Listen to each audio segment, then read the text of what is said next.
नमस्कार दोस्तों, आर के फिजिकल एजुकेशन क्लासेज की यूट्यूब चैनल पर आप सभी का हार्दिक स्वागत। दोस्तों, प्रतिदिन के प्रक्रम के हिसाब से जो अपन मॉर्निंग सेशंस के अंदर यहाँ पे थ्योरी की क्लास ले रहे हैं, तो उसको प्रक्रम को आगे बढ़ाते हुए अपन ने यहाँ पे पाचन तंत्र देख लिया, तंत्रिका तंत्र कंप्लीट कर लिया। आज अपने यहाँ पे जो नेक्स्ट यहाँ पे जो क्लास है वो यहाँ पे कंकाल तंत्र यानी स्केलेटल सिस्टम यहाँ पे रहने वाला है।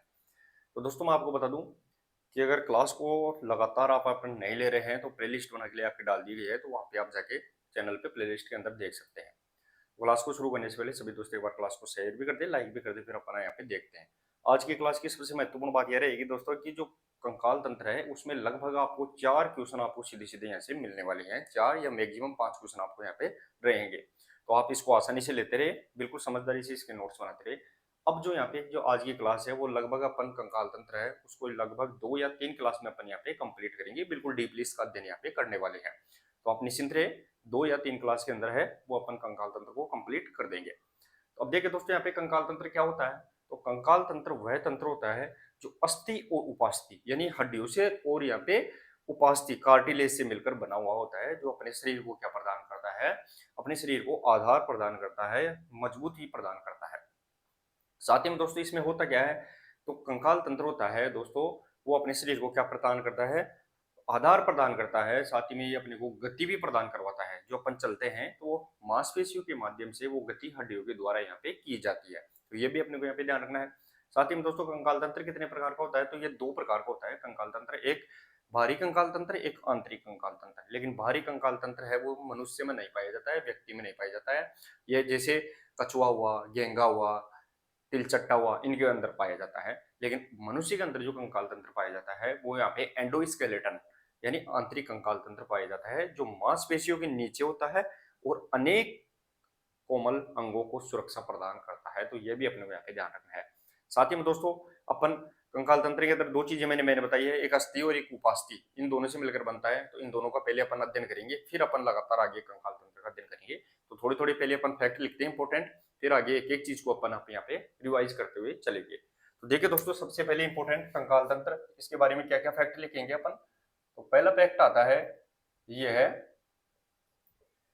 ये मतलब कंकाल तंत्र, ये अस्थि, अस्थि यानी बोन, और उपास्थि जिसे अपन किस नाम से जानते हैं, उपास्थि को कार्टिलेज, कार्टिलेज से मिलकर बना है, से मिलकर मिलकर बना है। सबसे इंपॉर्टेंट बात है दोस्तों, कंकाल तंत्र किससे मिलकर बनता है, तो अस्थि हड्डी और उपास्थि कार्टिलेज से मिलकर बना है। और ये अपने को क्या प्रदान कर रहा है, तो ये अपने को आधार प्रदान कर रहा है। तो अगला पॉइंट आएगा दोस्तों यहाँ पे, ये है व्यक्ति को, व्यक्ति को आधार या एक संरचना, आधार या एक बेस प्रदान करता है, आधार या संरचना प्रदान करता है, संरचना प्रदान करता है। यह भी अपने को यहाँ पे ध्यान रखना है। आगे देखिए दोस्तों, ये अपने को क्या करवाता है, तो मांसपेशियों के माध्यम से हड्डियों के द्वारा गति करवाता है। तो कंकाल तंत्र अपने को क्या करता है, तो गति प्रदान करवाता है। ये है मांसपेशियों के माध्यम से, मांसपेशियों के माध्यम से हड्डियों के द्वारा, हड्डियों के द्वारा गति प्रदान करता है, गति प्रदान करता है। यह भी अपने को यहाँ पे ध्यान रखना है। साथ ही में दोस्तों कंकाल तंत्र के अंदर क्या होता है, तो कंकाल तंत्र के अंदर आपको मैं बताऊं दोस्तों, तो क्या रहेगा, कंकाल तंत्र अपने क्या करता है, तो अपने को रक्त कोशिका का निर्माण, जैसे आरबीसी हुआ, डब्ल्यूबीसी हुआ, प्लेटलेट्स हुआ, क्योंकि ये बोन मेरो पाया जाता है हड्डियों के अंदर, हड्डियों से रक्त कोशिकाओं का निर्माण होता है, तो ये भी लिखेंगे। इसके द्वारा यानी कंकाल तंत्र के द्वारा, इसके द्वारा रक्त कोशिकाओं, रक्त कोशिकाओं, कोशिकाओं का निर्माण किया जाता है। तो ये फैक्ट भी अपने को यहाँ पे ध्यान रखना है। वन लाइनर फैक्ट लिखा रहा हूँ अभी तक दोस्तों मैं। तो कंकाल तंत्र के बारे में ये अपने को ध्यान रखना है, इसके द्वारा रक्त कोशिकाओं का निर्माण भी किया जाता है, क्योंकि आरबीसी, डब्ल्यूबीसी और प्लेटलेट्स हड्डियों के अंदर पाई जाती है। अब सबसे इंपॉर्टेंट बात आएगी दोस्तों कि कंकाल तंत्र के अंदर है वो अपन अस्थि पढ़ेंगे, पहले तो उपास्थि पढ़ेंगे क्योंकि दोनों चीजों से मिलकर बना है अस्थि और उपास्थि। और फिर अपन यहाँ पे हड्डी की संरचना पढ़ेंगे, फिर एक एक के अंदर अपन क्या करेंगे, इनका पूरा यहाँ पे डिटेल्स करेंगे और लास्ट में कंप्लीट टॉपिक हो जाएगा कंकाल तंत्र। वहां से आपको वन लाइनर क्वेश्चन लास्ट में आपको मैं यहाँ पे करवा दूंगा। तो यहाँ पे इसके द्वारा कोशिकाओं का रक्त कोशिकाओं का निर्माण भी किया जाता है, ये भी अपने को यहाँ पे ध्यान रखना। अब अपना जो सबसे इंपॉर्टेंट टॉपिक है, पहली बात उपास्थि, क्योंकि दो चीजों से मिलकर बना है कंकाल तंत्र, अस्थि और उपास्थि। साथ ही में दोस्तों मैं इसको एक फैक्ट और लिखा दूं कि कंकाल तंत्र है वो दो प्रकार का होता है, एक एंडो स्केलेटन, दूसरा एक्सो स्केलेटन। आगे लिखिए दोस्तों यहाँ पे,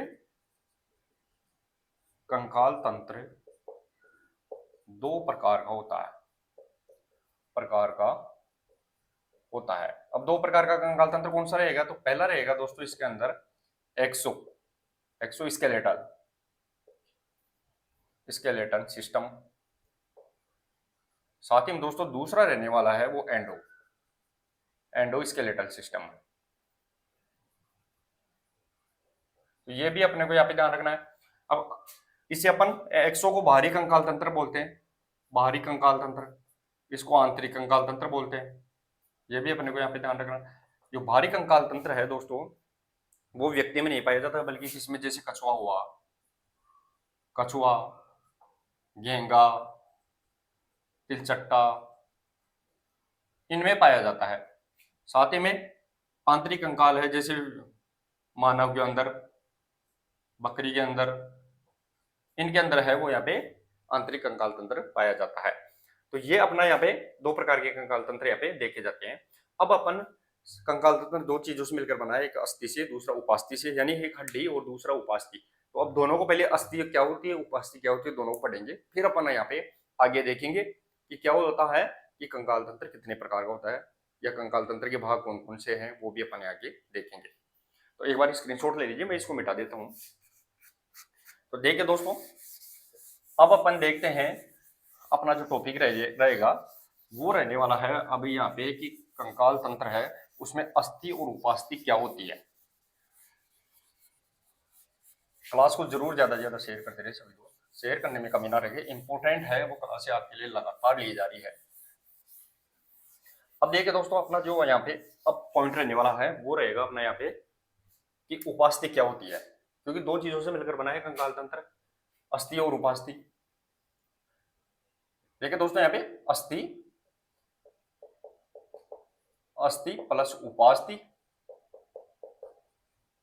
अस्थि प्लस उपास्थि बराबर यहाँ पे कंकाल तंत्र होता है, कंकाल तंत्र होता है। अस्थि प्लस उपास्थि बराबर कंकाल तंत्र, यानी बोन बोन प्लस कार्टिलेज बराबर क्या होगा, स्केलेटल सिस्टम। ये अपने को यहाँ पे ध्यान रखना है। अब अपन इसमें से पहला पॉइंट पढ़ेंगे उपास्थि। देखिए दोस्तों यहाँ पे उपास्थि, उपास्थि होती है जिसे अपन कार्टिलेज बोलते हैं, बार बार बता रहा हूं मैं, कार्टिलेज। अब उपास्थि क्या होती है, तो दोस्तों उपास्थि है वह मुलायम उत्तक होता है, मुलायम सॉफ्ट टिश्यू होता है, क्योंकि दोस्तों न तो ये हड्डी होती है और न मांसपेशी होती है, बीच का काम होता है, ये न हड्डी न मांसपेशी, इसलिए इसे उपास्थि बोलते हैं। तो देखिए दोस्तों इसके उपास्थि के बारे में क्या लिखेंगे, ये है मुलायम उत्तक होता है, ये अपने को यहाँ पे ध्यान रखना है। ये है, यानी उपास्थि क्या होती है, ये ना तो मांसपेशी और ना ही हड्डी होती है, हड्डी होती है। अब देखिए दोस्तों, न तो हड्डी है न मांसपेशी है, तो क्या है, बीच की चीज है जिसे अपन कार्टिलेज के नाम से जानते हैं। जैसे नाक हुआ, कान हुआ, इनमें न तो हड्डी है न मांसपेशी है, बिल्कुल ऐसे, और फिर भी अपनी स्थिति बनाए रखते हैं। तो ये जैसे जैसे मैं अंदर देखिए दोस्तों यहाँ पे, जैसे जैसे नाक, कान, ये क्या हो गए, उपास्थि होते हैं, कार्टिलेज होते हैं। आगे देखिए दोस्तों, उपास्थि के अंदर क्या पाया जाता है, तो उपास्थि के अंदर सिर्फ कैल्शियम फास्फेट पाया जाता है, कैल्शियम कार्बोनेट नहीं पाया जाता है। इसके कारण ये क्या है, नरम होती है। तो आगे देखिए दोस्तों, उपास्थि में कैल्शियम कैल्शियम फास्फेट फास्फेट, जिसे अपन बोलते हैं, सूत्र होता है Ca3 ब्रैकेट PO4 ब्रैकेट बंद 2। तो ये क्या होता है, उपास्थि में कैल्शियम फास्फेट पाया जाता है। इसमें कैल्शियम कार्बोनेट जिसे अपन CaCO4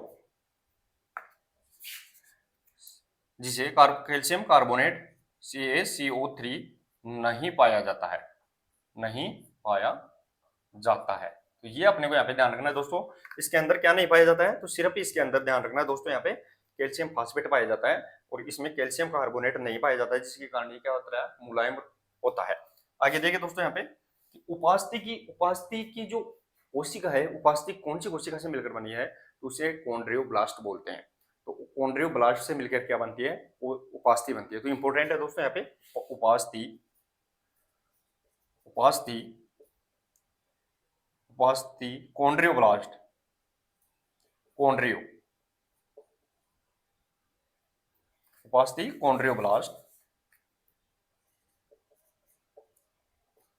कॉन्ड्रियोब्लास्ट जिसे अपन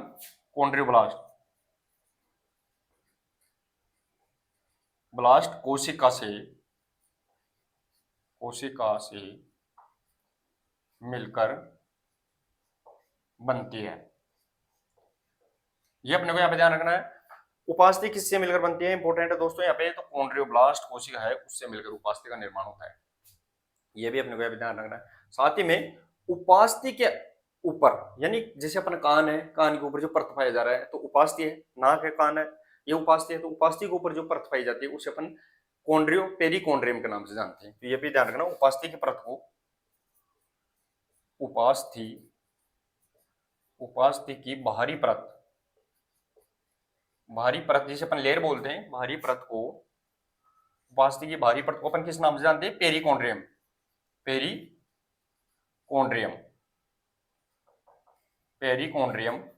कहते हैं।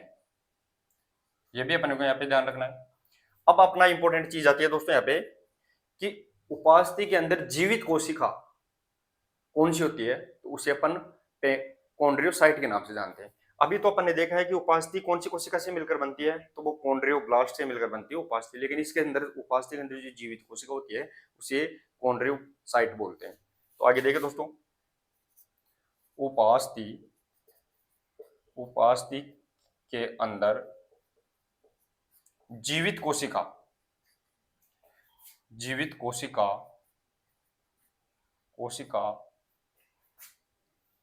क्या बोलते हैं, तो कॉन्ड्रियोसाइट। जीवित कोशिका कॉन्ड्रियोसाइट होती है। इंपॉर्टेंट है दोस्तों। आपको मैंने कितने फैक्ट बता दिए हैं उपास्थि के बारे में, एक बार देखिए दोस्तों आप। तो मैंने उपास्थि के बारे में बताया, मैंने अस्थि प्लस उपास्थि बराबर कंकाल तंत्र है। तो अस्थि क्या होती है और उपास्थि क्या होती है वो अपन देख रहे हैं सबसे पहले। तो उपास्थि कार्टिलेज बोलते हैं, ये मुलायम ऊतक होता है।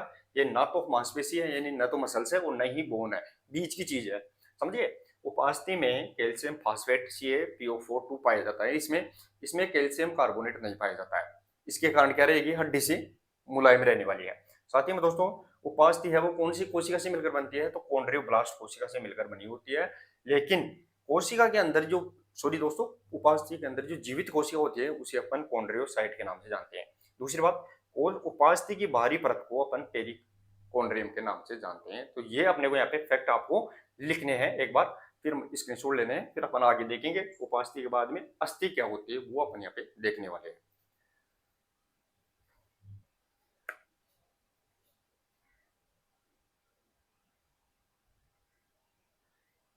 तो चलिए दोस्तों, आपने स्क्रीनशॉट ले लिया है। अब देखते हैं अपन अस्थि। पहले उपास्थि देख लिया, अब अस्थि देखेंगे, दोनों मिलकर कंकाल तंत्र बनाएगी।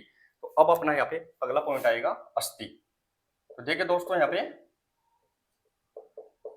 अस्थि जिसे अपन बोन के नाम से जानते हैं। अब देखिए दोस्तों, अस्थि क्या होती है, तो ये अत्यधिक कठोर होती है। क्यों हड्डियां होती है वो अत्यधिक कठोर क्यों होती है, कि दोस्तों इसके अंदर क्या रहेगा, कैल्शियम फास्फेट के साथ में कैल्शियम कार्बोनेट भी पाया जाता है। कार्बोनेट पाने के कारण क्या रहेगा, हड्डियां कठोर हो जाती है। कैल्शियम फास्फेट है, अकेला है उपास्थियों में, इसके कारण वो थोड़ी नरम भी थी, लेकिन कैल्शियम कार्बोनेट मिलते ही वो क्या हो जाएगी, बिल्कुल कठोर यहाँ पे हो जाती है। तो देखिए दोस्तों, यहाँ पे पहला पॉइंट इसके अंदर, हड्डियों के अंदर क्या आएगा, यह अत्यधिक अत्यधिक कठोर होती है, कठोर होती है। अब क्यों होती है आपको पता लग गया दोस्तों कि क्योंकि क्योंकि इसमें इसमें calcium calcium phosphate calcium phosphate जिसे अपन Ca3PO4 कैल्शियम फास्फेट तथा कैल्शियम कैल्शियम कार्बोनेट कार्बोनेट पाया जाता है। तो ये अपने को यहाँ पे ध्यान रखना है कि हड्डियां कठोर क्यों होती है, क्योंकि इसमें कैल्शियम फास्फेट के साथ में क्या पाया जाता है, कैल्शियम कार्बोनेट भी पाया जाता है। इंपॉर्टेंट है दोस्तों, अपने को यहाँ पे ध्यान रखना है। आगे देखिए दोस्तों हड्डियों के बारे में, तो कैल्शियम फास्फेट के साथ में कैल्शियम कार्बोनेट और हड्डियां अत्यधिक कठोर हो जाती है, ये भी अपने को यहाँ पे ध्यान रखना है। कैल्शियम, अब हड्डियों में दोस्तों प्रोटीन पाया जाता है जिसे अपन कोलेजन के नाम से जानते हैं। अनेक प्रकार के प्रोटीन होते हैं जिससे अपन मिला के क्या नाम दे, कोलेजन के नाम से जानते हैं, जैसे ओसिन प्रोटीन, म्यूकोप्रोटीन, कीरेटिन, ये हड्डियों में पाया जाता है। तो आगे देखें दोस्तों, हड्डियों में विशेष प्रोटीन, यानी 2-3 प्रोटीन पाई जाती हैं, विशेष प्रोटीन पाए जाते हैं जिन्हें क्या बोलते हैं, कोलेजन बोलते हैं, कोलेजन कहते हैं। अब देखिए दोस्तों हड्डियों में कौन कौन से प्रोटीन पाए जाते हैं, इसमें ओसिन प्रोटीन, साथ ही में दोस्तों म्यूकोप्रोटीन, इसमें कीरेटिन पाए जाते हैं। ये भी अपने को यहाँ पे ध्यान रखना है। तो हड्डियों में विशेष प्रोटीन पाए जाते हैं जिन्हें तो अपन क्या नाम दे रहे हैं दोस्तों, यहाँ पे कोलेजन के नाम से जान रहे हैं। तो कौन कौन से प्रोटीन, ओसिन प्रोटीन, म्यूकोप्रोटीन, कीरेटिन प्रोटीन है वो हड्डियों में यहाँ पे पाए जाते हैं, ये अपने को यहाँ पे ध्यान रखना है। अब दोस्तों हड्डियों के अध्ययन को अपन क्या बोलते हैं, तो हड्डियों के अध्ययन को अपन ऑस्टियोलॉजी के नाम से जानते हैं, इंपॉर्टेंट रहेगा। तो देखिए दोस्तों यहाँ पे अगला आएगा, हड्डियों के अध्ययन को ऑस्टियोलॉजी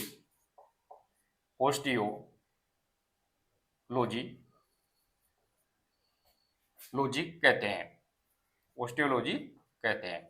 तो हड्डियों के अध्ययन को ऑस्टियोलॉजी अपन कहते हैं, ये अपने को यहाँ पे ये ध्यान रखना है। ऑस्टियो का अर्थ होता है हड्डी, लॉजी का अर्थ होता है विज्ञान या अध्ययन, तो हड्डियों का विज्ञान ऑस्टियोलॉजी कहलाता है।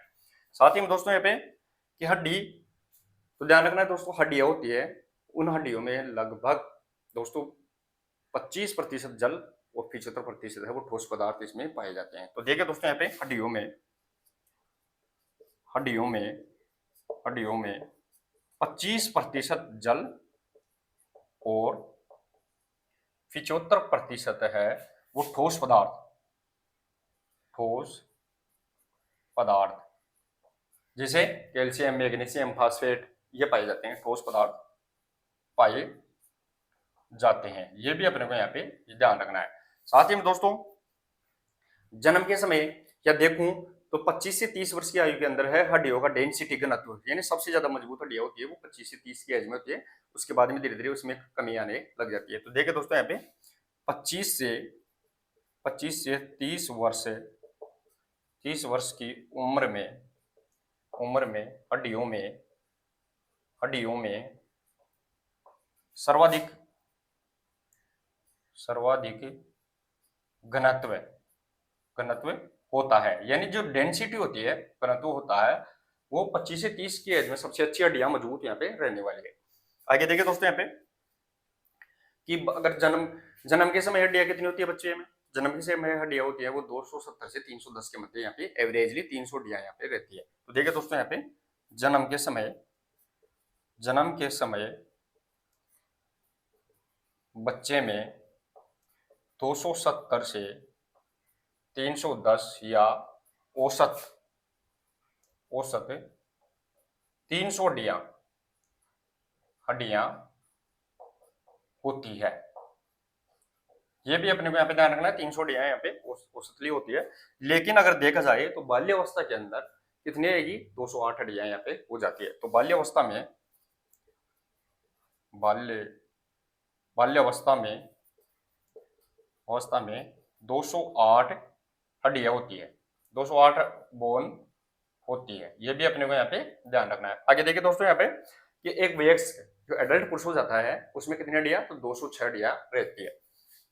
तो आगे एक वयस्क में 206 बोन होती है। तो लास्ट में जाकर कितनी बोन हो जाती है, 206 हड्डियां रह जाती है टोटल। लास्ट में अपन ने यहाँ पे वो 206 हड्डियां यहाँ पे रहती है। और हड्डी के जो वापस शुरू में कितनी थी, तो दोस्तों 270 से 310, फिर 208 आई, फिर 206। तो ये बनने की प्रक्रिया क्या कहलाती है, तो ओसिफिकेशन कहलाती है। तो हड्डी के निर्माण की प्रक्रिया है उसे अपन, या हड्डी के परिपक्व होने की प्रक्रिया है उसे अपन ओसिफिकेशन के नाम से जानते हैं। ये भी अपने को यहाँ पे ध्यान रखना है। तो हड्डी, अगला पॉइंट क्या रहेगा दोस्तों यहाँ पे, हड्डी के निर्माण की प्रक्रिया क्या कहलाती है, तो ओसिफिकेशन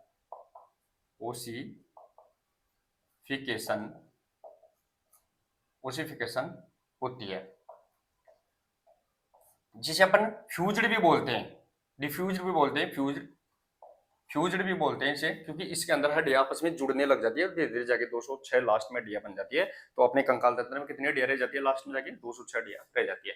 तो एक बार इसका स्क्रीनशॉट ले लीजिए, फिर मैं आपको बताता हूँ कि हड्डी के निर्माण में कितनी प्रकार की है वो कोशिका यूज करती है। क्योंकि सबसे पहले तो मैंने बताया कि हड्डी का निर्माण कौन सी कोशिका कर रही है, तो हड्डी का निर्माण करने वाली जो कोशिका है वो ओस्टियोब्लास्ट थी, मैंने बता दिया था। अब देखिए दोस्तों यहाँ पे अस्थि के अंदर आपने देखा ये अत्यधिक कठोर होती है, इसमें कैल्शियम फास्फेट के साथ में कैल्शियम कार्बोनेट भी पाया जाता है। इसमें विशेष प्रोटीन पाई जाती है जिसे अपन कोलेजन के नाम से जानते हैं।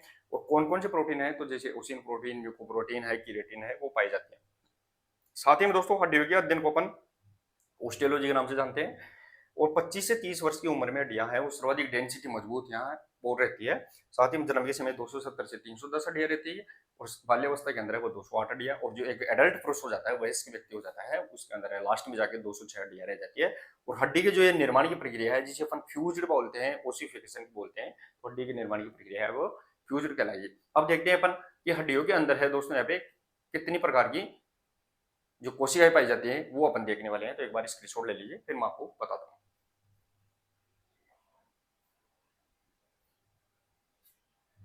तो आपने स्क्रीनशॉट ले लिया होगा दोस्तों, मैं इसको मिटा देता हूँ एक बार, तो इसको मिटा देता हूँ। अब देखिए दोस्तों, नोट्स बनाते रहिए दोस्तों, आपको लगभग 4 से 5 क्वेश्चन है वो यहाँ पे कंप्लीट इसके अंदर, इस टॉपिक के अंदर है वो देखने को मिलेंगे।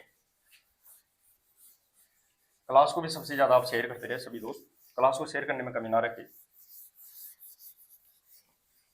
अब देखिए दोस्तों, अब जो अपना यहाँ पे मैं बहुत बताया है कि अपन क्या करेंगे, हड्डियों के अंदर कितने प्रकार की कोशिकाएं पाई जाती है।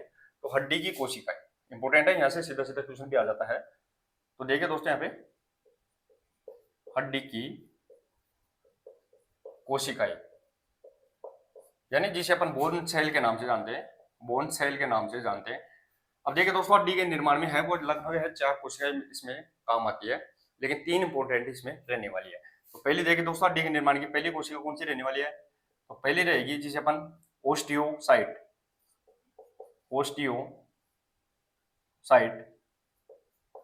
ओस्टियोसाइट। दूसरी आएगी दोस्तों यहाँ पे जिसे अपन ओस्टियोब्लास्ट। तीसरी आएगी दोस्तों उसे अपन बोलते हैं ओस्टियोक्लास्ट। अब देखिए दोस्तों यहाँ पे पहली ओस्टियोसाइट, ओस्टियोब्लास्ट, ओस्टियोक्लास्ट। तो ओस्टियोसाइट है दोस्तों यहाँ पे, ओस्टियोसाइट रहेगी, इसका क्या काम होता है, ओस्टियोसाइट है वो हड्डी को परिपक्व करने का काम करती है। तो ये इसके बारे में लिखेंगे, ये है हड्डी को परिपक्व करती है। यानी जैसे शुरू में बच्चा होता है उसकी हड्डी कमजोर होती है, लेकिन धीरे धीरे हड्डी मजबूत होने का काम करेगी, तो ये ओस्टियोसाइट कोशिका करेगी। इसलिए इसे मैच्योर सेल के नाम से जानते हैं, इसलिए इसे मैच्योर मैच्योर सेल कहते हैं। ये भी इंपॉर्टेंट है, ये भी अपने को यहाँ पे ध्यान रखना है। इसलिए इसे मैच्योर सेल कहते हैं। कौन सी को? ओस्टियोसाइट कोशिका को। अगली जो कोशिका आती है दोस्तों यहाँ पे, उसे अपन ओस्टियोब्लास्ट कहते हैं। तो हड्डी का निर्माण करने वाली कोशिका है वो ओस्टियोब्लास्ट है। मैंने अभी लिखाया भी है, अगर थोड़ा ध्यान दिया है तो। ओस्टियोब्लास्ट ये है हड्डी का निर्माण करती है, निर्माण करती है। ध्यान रखना है दोस्तों, यहाँ पे ओस्टियोब्लास्ट क्या करेगी? हड्डी का निर्माण करेगी। इसलिए इसे किस किस नाम से जानते हैं? इसलिए इसे किस नाम से? तो बोन फॉर्मिंग सेल के नाम से जानते हैं। बोन फॉर्मिंग, बोन यानी हड्डी होती है, बोन फॉर्मिंग, फार्मिंग,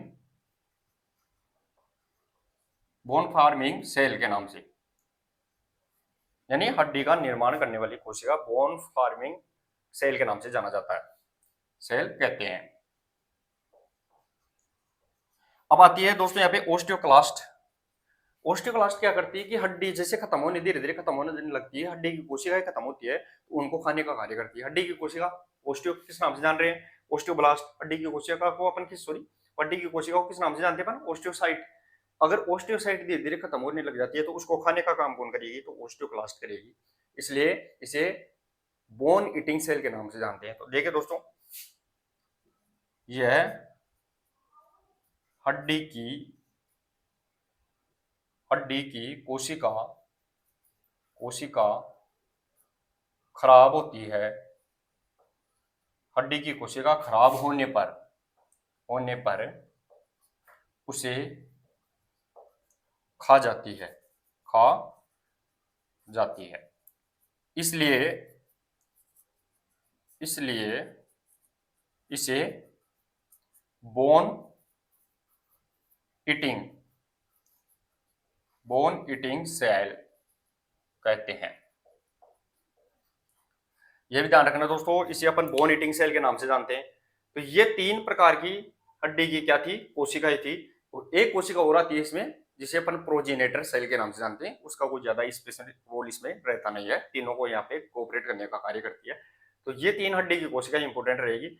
अब अपन देखते हैं दोस्तों कि हड्डी है उसकी संरचना किस प्रकार से बनती है।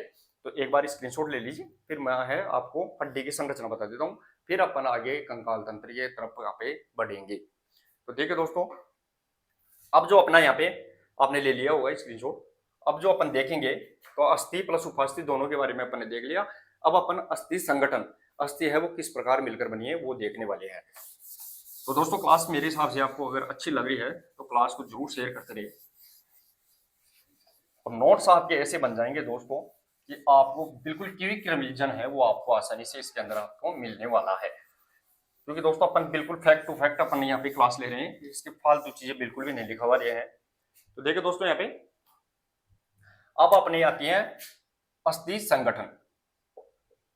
अस्थि संगठन यानी हड्डी है, बोन फॉर्मेशन है वो किस प्रकार बनता हुआ है, इस प्रकार बनता है। तो इसके अंदर हड्डी के संगठन में है वो यहाँ पे दो प्रकार से है वो हड्डी बन के चलती है। एक हड्डी में पाया जाता है, हड्डी के अंदर पहला होता है उसे अपन मैट्रिक्स के नाम से जानते हैं, मैट्रिक्स। और दूसरा हड्डी के अंदर पाया जाता है उसे अपन कोशिकाएं बोलते हैं, कोशिकाएं, जिसे अपन सेल के नाम से जानते हैं। तो देखिए दोस्तों, मैट्रिक्स भी होता है वो 2 प्रकार का होता है। मैट्रिक्स जिसे अपन जेली के नाम से जानते हैं, एक पदार्थ होता है हड्डी के अंदर जिसे अपन मैट्रिक्स, और मैट्रिक्स है वो 2 प्रकार का रहने वाला है दोस्तों। जिसे पहला होगा उसे अपन कार्बनिक पदार्थ बोलते हैं, कार्बनिक। दूसरा होता है उसे अपन अकार्बनिक, कार्बनिक। तो दोस्तों यहाँ पे अपन मैट्रिक्स देखा 2 प्रकार का रहेगा, एक कार्बनिक, दूसरा यहाँ पे अकार्बनिक। अब दोस्तों कार्बनिक होता है उसके अंदर क्या पाया जाता है?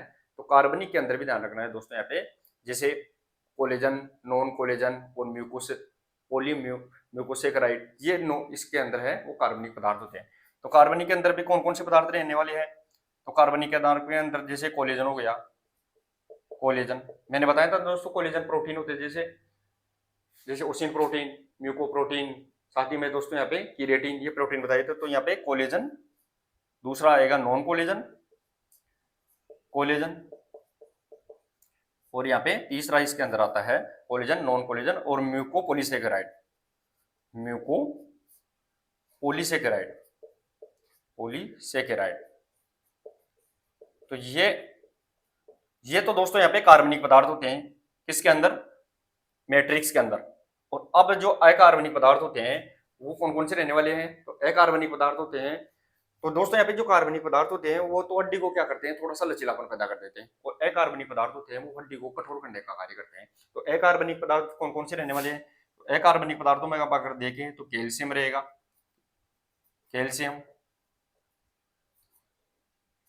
मैग्नीशियम, मैग्नीशियम, साथ में दोस्तों यहाँ पे फास्फेट। तो ये क्या है, तो ये अकार्बनिक पदार्थ है जो हड्डी को क्या करते हैं, मिलके कठोर कर देते हैं। तो ये तो हड्डी को क्या करेंगे, तीनों के तीनों थोड़ा लचीलापन, हड्डी में थोड़ा, हड्डी में थोड़ा लचीलापन, लचीलापन करेंगे। और ये क्या करेंगे तीनों मिलके, तो ये हड्डी को थोड़ा कठोर करने का कार्य करेंगे। ये है हड्डी को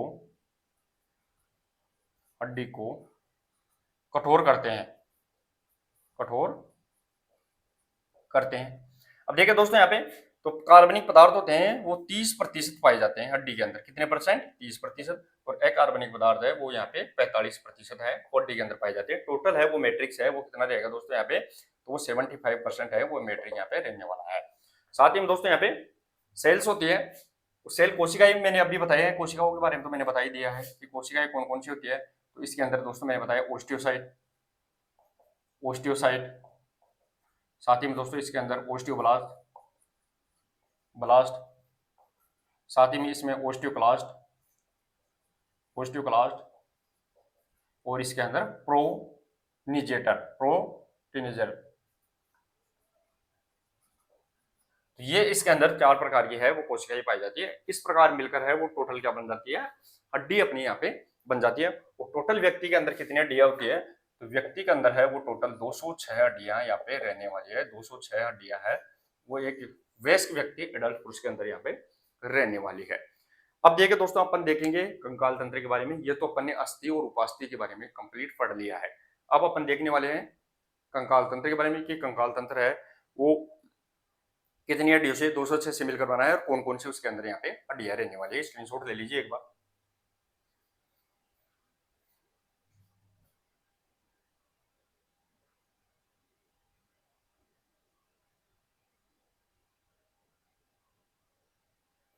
तो चलिए दोस्तों आपने स्क्रीनशॉट ले लिया होगा। अब अपन देखते हैं कंकाल तंत्र। और कंकाल तंत्र है दोस्तों जो है वो दो भागों में बटा हुआ होता है। व्यक्ति का कंकाल तंत्र, मनुष्य का कंकाल तंत्र कितने भागों में, तो 2 भागों में बटा हुआ होता है। तो पहला इंपॉर्टेंट रहेगा दोस्तों, व्यक्ति का कंकाल तंत्र 2 भागों में होता है, 2 भागों में होता है। अब दोस्तों यहाँ पे स्केलेटल सिस्टम देखिए दोस्तों यहाँ पे कौन कौन से, तो देखिए दोस्तों यहाँ पे स्केलेटन सिस्टम। अब इसके अंदर 2 भाग कौन कौन से रहने वाले हैं, देखिए दोस्तों यहाँ पे पहला रहेगा दोस्तों जिसे अपन एक्सियल स्केलेटल, एक्सियल स्केलेटल यानी अक्षीय कंकाल, इसे अपन अक्षीय कंकाल के नाम से जानते हैं, इसे अपन अक्षीय कंकाल। दूसरा होता है दोस्तों उसे बोलते हैं अपेंडिकुलर स्केलेटल, अपेंडिकुलर स्केलेटल जिसे अपन उपांगीय कंकाल के नाम से जानते हैं। तो 2 हो गए दोस्तों यहाँ पे अक्षीय और उपांगीय। अब दोस्तों अक्षीय कंकाल तंत्र होता है, इसमें कितनी हड्डियां आती है, तो अक्षीय के अंदर 80 बोन होती है, और अपेंडिकुलर उपांगीय कंकाल में कितनी रहेगी, तो इसके अंदर है दोस्तों यहाँ पे 126 हड्डियां इसके अंदर, यहाँ पे 126 बोन यहाँ पे रहने वाली है। तो देखिए दोस्तों यहाँ पे अक्षीय में 80 और उपांगीय में 126, टोटल 206 हड्डियां यहाँ पे रहने वाली है। अब अक्षीय में कौन कौन से आते हैं दोस्तों यहाँ पे, तो अक्षीय के अंदर कौन कौन से भाग आ जाएंगे, तो देखिए दोस्तों यहाँ पे अक्षीय कंकाल के अंदर देखे तो इसके अंदर एक तो आएगा खोपड़ी, क्या आएगा, खोपड़ी, जिसे अपन स्कल के नाम से जानते हैं। दूसरा आएगा दोस्तों इसके अंदर क्या आएगा, खोपड़ी के बाद में आएगा वर्टिब्रल कॉलम, वर्टिब्रल जिसे कशेरुदंड बोलते हैं, तो इसे आएगा वर्टिब्रल कशेरुदंड, कशेरुदंड जिसे अपन वर्टिब्रल कॉलम, कॉलम बोलते हैं। तीसरा आएगा दोस्तों इसके अंदर वो रहने वाला है स्टर्नम, स्टर्नम हड्डी जिसे अपन स्टर्नम बोलते हैं। और अगला आएगा दोस्तों इसके अंदर वो रहने वाला है पसलिया, पसलिया जिसे अपन रिब्स बोलते हैं।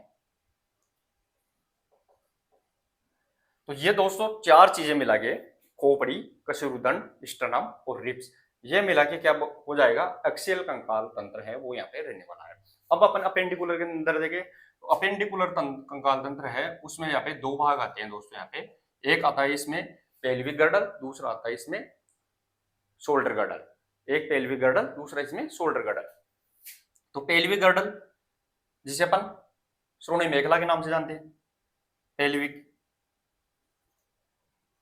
पेल्विक गर्डल, पेल्विक गर्डल जिसे अपन श्रोणी मेखला के नाम से जानते हैं, श्रोणी मेखला। और दूसरा आता है इसमें शोल्डर गर्डल, गर्डल जिसे अपन अंश मेखला के नाम से जानते हैं, जिसे अपन अंश मेखला के नाम से जानते हैं। अब देखिए दोस्तों पेल्विक गर्डल और शोल्डर गर्डल। अब पेल्विक गर्डल में तो पैरों की और यहाँ पे कूल्हे वाली हड्डी आएगी, इसके अंदर यहाँ पे टोटल बॉल कितनी हो जाएगी, इसके अंदर है पेल्विक गर्डल के अंदर है वो टोटल यहाँ पे कितने रहने वाली है 62, और यहाँ पे 60 60 62 और 64, तो यहाँ पे 60 रहेगी, तो यहाँ पे 62 बोन तो है दोस्तों यहाँ पे वो किस में रहेगी, पेल्विक गर्डल, श्रोणी मेखला, और अंश मेखला के अंदर है वो टोटल कितने रहेगी, तो इसके अंदर है यहाँ पे 64 बोन यहाँ पे रहने वाली है। तो देखिए दोस्तों यहाँ पे 62 है वो पेल्विक गर्डल और यहाँ पे अंश मेखला है 64 शोल्डर गर्डल के अंदर पाई जाएगी। शोल्डर गर्डल में क्या रहेगी, तो दोनों हाथ आएंगे और यहाँ पे क्लेविकल और स्क्यूपुला हड्डी आएगी, तो ये तो 62 हड्डी हो जाएगी, 64 हड्डी हो जाएगी। और जो पेल्विक गर्डल में दोनों पैर आएंगे और यहाँ पे कूल्हे वाला हिप्स वाला पोर्शन आएगा, तो ये 62 हड्डी इसमें हो जाएगी, दोनों मिला के है टोटल 62 और 64 126 बोन इसमें रहने वाली है। इधर देखेंगे अपन खोपड़ी के अंदर कितनी पढ़ेंगे, तो खोपड़ी के अंदर है दोस्तों यहाँ पे 28 अपन यहाँ पे पढ़ने वाले हैं। 22 14 तो अपनी चेहरे में रहेगी, 8 इसमें रहेगी, 6 कानों में रहेगी, 14 8 22 28 और एक गर्दन के अंदर यहाँ पे टोटल यहाँ पे 29 तो अपन स्कल के अंदर यहाँ पे बोन पढ़ने वाले हैं। यह भी अपने को यहाँ पे ध्यान रखना है, 29 बोन है इस खोपड़ी में। कशेरुदंड में है वो 33 वर्टिब्री है वो अपनी इसमें पढ़ेंगे, 33 वर्टिब्री होती है इसमें, 33 वर्टिब्री होती है। साथ ही स्टर्नम एक होती है और रिब्स है वो यहाँ पे 24 जोड़ी, सॉरी 12 जोड़ी जो यहाँ पे संख्या में है वो 24 यहाँ पे रहने वाली है। तो ये अपन इसके अंदर यहाँ पे पढ़ने वाले हैं, ये भी अपने यहाँ पे ध्यान रखना है। साथ ही में दोस्तों यहाँ पे कानों में 6 हो जाती है, तो इस प्रकार अपन है टोटल इसके अंदर यहाँ पे देखने वाले हैं। अब अपन देखेंगे दोस्तों पहला भाग है वो अक्षय कंकाल तंत्र पढ़ेंगे, और अक्षय में भी पहला पार्ट अपन पढ़ने वाले हैं खोपड़ी जिसे स्कल पढ़ेंगे। तो आप एक बार इसका स्क्रीनशॉट ले लीजिए, फिर मैं आपके लिए आगे बढ़ा देता हूँ।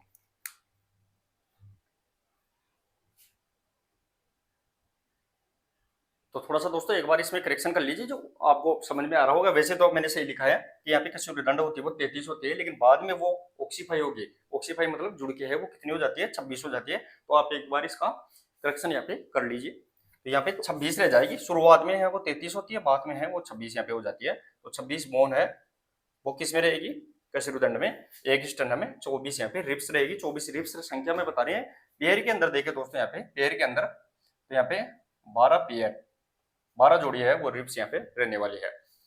तो चले दोस्तों ये आज की क्लास में अपन यहाँ पे इतना ही देखेंगे। कल अपन है वो यहाँ पे अक्षीय कंकाल तंत्र जिसमें 80 हड्डियां होती है वो पढ़ेंगे, और उसमें भी है वो पहला पार्ट अपन खोपड़ी, फिर दूसरा पार्ट कशेरुदंड, तीसरा स्टर्नम, फिर पसलिया रिब्स ये पढ़ेंगे। फिर अपन दूसरा उपांगीय कंकाल तंत्र में श्रोणी मेखला की 62 पेल्विक गर्डल बोलते हैं, और शोल्डर गर्डल डल गया है वो 64 हड्डियां पढ़ेंगे। तो क्लास अगर अच्छी लगी होगी मेरे हिसाब से, और अगर अच्छी लगी है तो क्लास आपको सभी दोस्तों को शेयर करनी है। कल नेक्स्ट टॉपिक है, नेक्स्ट क्लास है, उसमें अपन आप पहला है वो अक्षीय कंकाल तंत्र है, वो अपन पढ़ने वाले हैं। तो मिलते हैं दोस्तों कल नेक्स्ट क्लास में, तब तक के लिए धन्यवाद, थैंक यू सो मच।